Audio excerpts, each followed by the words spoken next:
balik lagi sama gue di channel Ianologi.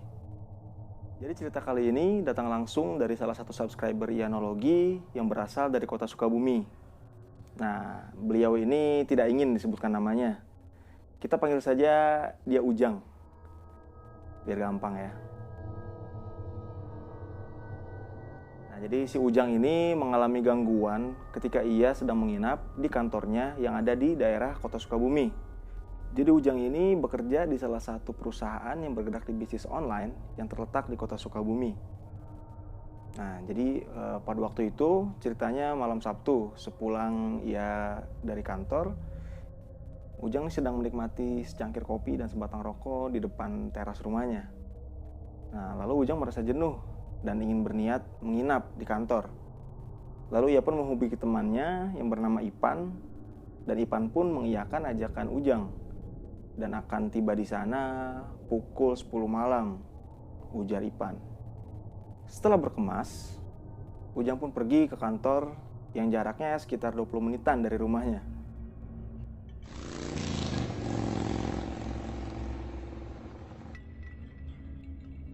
Setibanya di sana, Ujang memarkirkan motornya lalu masuk ke dalam kantor. Jadi kantornya ini kalau gue jelasin ada satu ruangan di depan, itu ada meja dan akuarium.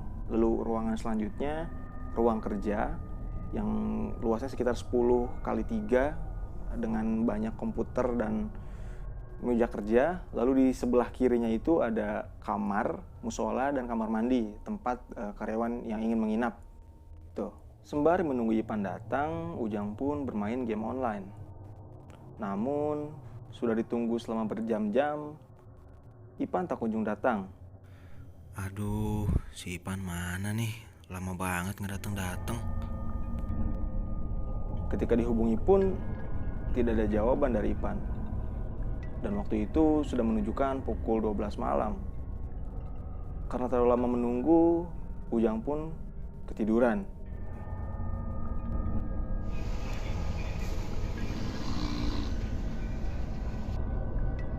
Tak lama Ujang tertidur, tiba-tiba ia dibangunkan oleh suara ketukan yang berasal dari dalam kamar mandi.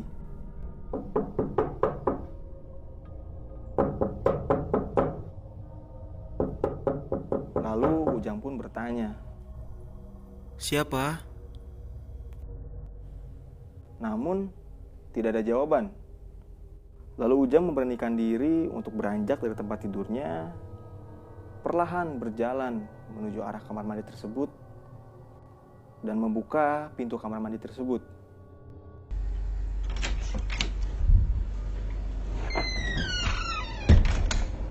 Tapi tidak ada siapa-siapa di dalam.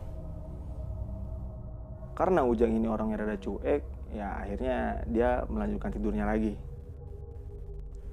Tak lama setelah ia tertidur, ia pun kembali terbangun pada pukul 3 dini hari.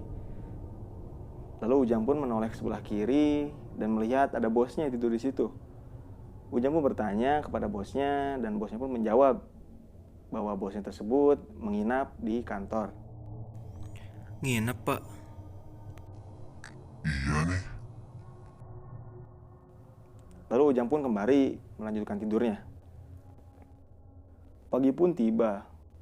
Ujang pun terbangun dan segera bergegas untuk membuka pintu kantor. Betapa kagetnya Ujang ketika ia menemukan kunci kantor masih tergantung di pintu, yang artinya tidak ada orang yang masuk ke kantor selain Ujang sejak malam itu. Lalu yang tidur di sampingnya pukul 3 itu siapa? Ujang pun bergegas mandi dan segera mengganti pakaiannya, sembari menunggu orang-orang kantor berdatangan.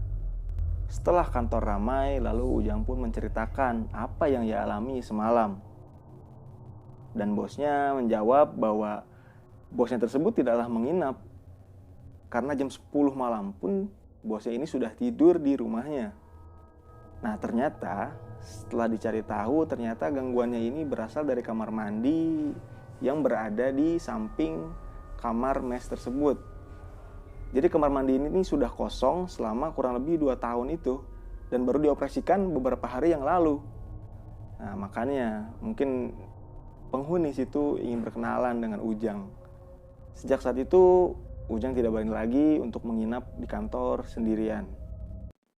Ya, itu dia cerita yang dikirimkan oleh salah satu subscriber Ianologi. Gimana menurut kalian? Serem nggak ceritanya? Oke, jangan lupa like, komen, dan subscribe. Dan sampai jumpa di video-video selanjutnya. Bye.